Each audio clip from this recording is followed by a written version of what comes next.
महोदय, मुझे आपने इस ऐतिहासिक दिन में अपनी बात रखने का अवसर दिया। मैं आपका तहे दिल से शुक्रिया अदा करती हूँ। मैं उस राज्य से हूँ जहाँ संत ज्ञानेश्वर, संत तुकाराम और संत रोहिदास जैसे अनेक संतों ने समाज को प्रेम और सद्भावना दी।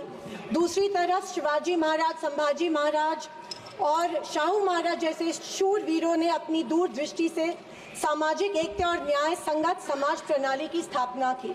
मैं उस महाराष्ट्र की पुत्री हूँ जहाँ महिलाओं के अधिकार सुनिश्चित करने हेतु अनेक आंदोलन द्वारा महात्मा ज्योतिबा फुले, क्रांति ज्योति सावित्रीबाई फुले जैसे समाज सुधारकों ने समाज को एक नई दिशा दी। मैं उस महाराष्ट्र की बेटी हूँ जहाँ के महान सुपुत्र डॉक्टर बाबा साहेब अम्बेडकर जी ने इस देश को संविधान के रूप में एक सशक्त और न्याय संगत लोकतांत्रिक मूलाधार प्रदान किया। पर आज उसी महाराष्ट्र में बीजेपी के सरकार के शपथ विधि के बिल्कुल 5 दिन बाद उसी संविधान की प्रत की विटंबना की जाती है। मैं इस बात का निषेध करती हूँ। परभणी जिले में संविधान के प्रत की विटंबना की गई। संविधान के हीरक महोत्सव के उपलक्ष्य में जब मेरे विचार रखने का मौका मुझे मिला तो मैं ये जरूर कहूंगी कि संविधान सिर्फ एक किताब या नियमों की एक संगति सूची नहीं है, बल्कि मेरी जान है संविधान, मेरी पहचान है संविधान और इस देश की आत्मा है संविधान।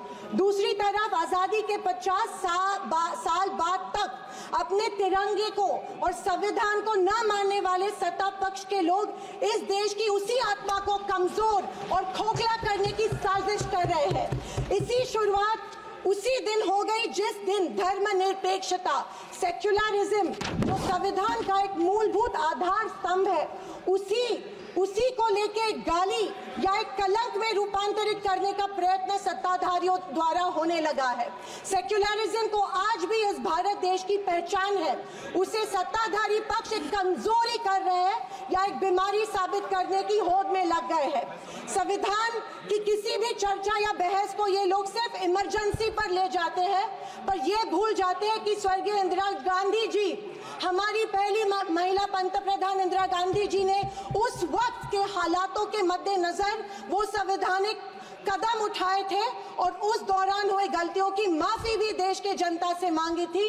और इतना ही नहीं, उनके विरोधियों ने गठित की गई कमेटी ने उन पर लगे सारे इल्जामों से उन्हें बारी कर दिया था। मैं आज इस सदन में पूछना चाहती हूँ मोदी सरकार से, सॉरी 400 पार का नारा फेल होने के बाद एनडीए सरकार से पूछना चाहती हूँ, आप मणिपुर पर देश की जनता से माफी कब मांगोगे? आप किसान आंदोलन में शहीद हुए 700 से अधिक किसानों के परिवारों की माफी कब मांगोगे? नोटबंदी के चलते हजारों लोगों के परिवार और छोटे कारोबार बंद हुए, उसके लिए माफी कब मांगोगे? हाथरस के लिए, उन्नाव के लिए आप माफी कब मांगोगे? आए दिन महिलाओं पर हो रहे अत्याचारों के लिए माफी कब मांगोगे? जो बदलापुर में मासूम बच्चों के ऊपर मोलेस्टेशन हुआ, उसके लिए आप कब माफी मांगोगे? जेल में बैठकर अपराधी मर्डर प्लॉट्स गुजरात में सरकार उनको संरक्षण दे रही है, उसके लिए आप कब माफी मांगोगे?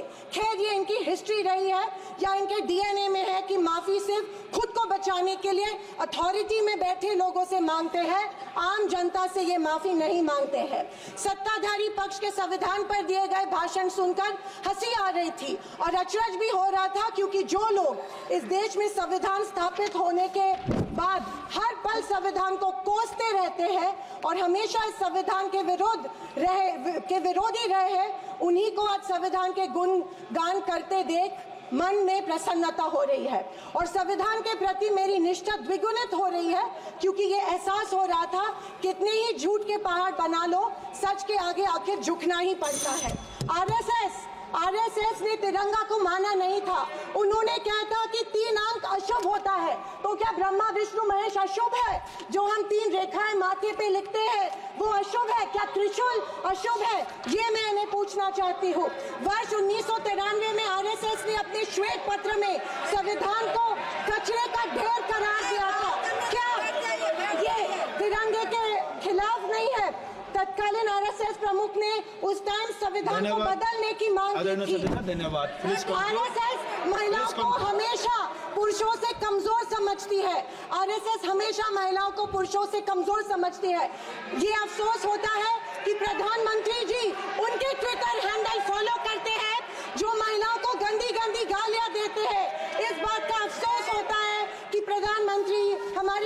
प्रधानमंत्री ये करते हैं। जनवरी 26, 2001 में इन्होंने तिरंगा माना और इतने सालों बाद तिरंगे को नागपुर में होस्ट किया।